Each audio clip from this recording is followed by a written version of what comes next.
За ерөнхийдөө бол бид бол одоо нэргсэн хонь хашгираг гэдэг шиг л одоо арга хэмжээ авч байгаамаа. Энэ нэг бол дэмжиж байгаа.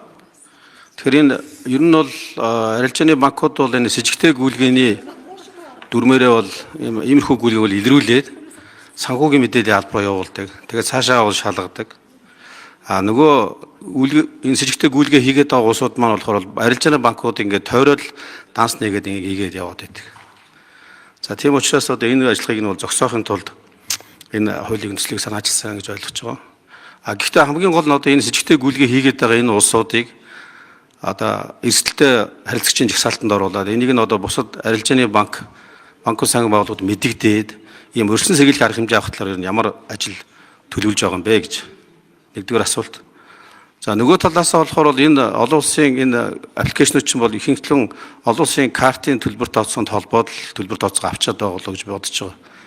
Тэгэхээр яа цаатлын тэр төлбөр хүлээж авж байгаа байгууллах нь эрсдлийн түвшнээс хамааруулаад тодорхой хэмжээний хязгаарлалт их ийм одоо бодлого байна уу? За гишүүн дээр гадаадын банкны төлбөрийн карт ашиглаад энэхүү арилжааг хийгээд ах юм биш үү гэдэг асуудлыг хөндөж байна. Ер нь бол одоо ганц гадаадынх гэлгүй дотоодын арилжааны банкнаас гаргасан олон улс хэрэгтэй картаар ч гэсэн гүйлгээ хийх нээлттэй байгаад байна. Яг тэгэхээр одоо энэ хуулийн дээр банкны тухай хуулийн дээр болон зөвшөөрлийн тухай хуулийн дээр энэ төрлийн үйл ажиллагааг хориглосон гэсэн ямар ч тийм зохицуулт байхгүй байгаа.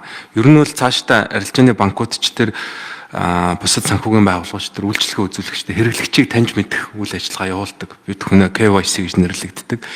Тэгээ одоо ингээд тодорхой давтамжтайгаар яг энэ төрлийн одоо бооцоод тоглоомын чиглэлийн гүйлгээг хэрвээ аль нэгэн одоо төлбөр хүлээн авахч нь давтамжтайгаар хүлээж аваад ах юм бол мэдээж энэ хуулиар хориглогдсон үйл ажиллагаа учраас арилжааны банкн дээр гадаад төлбөр тооцооны дээр бас хязгаарлалт бол аваад явах бол бүрэн бол.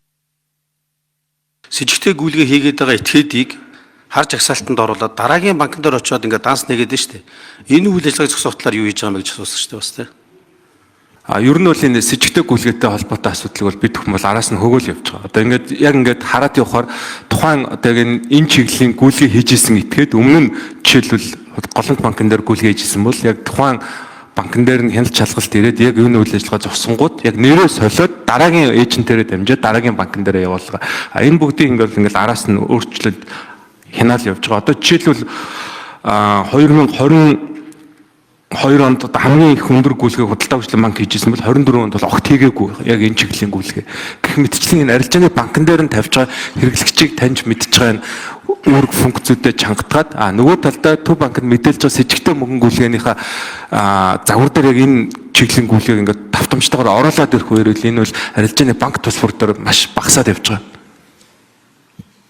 Миний түрүү хэлээд байгаа нь дотоодын карт олон улсын карт ялгаагүй л дээ. Зүгээр төлбөрт хүлээн авч байгаа тэр байгууллагыг нь өөрийг нь одоо жишээлбэл одоо ийм их эрсдлийн түвшний үйлчлэг хийж үлдэр чи quasi cash гэдэг юм ангиллалууд байгаа шүү дээ. Тэр ангиллаар нь бид нэг хязгаарлалт барих боломжтой гэдэг.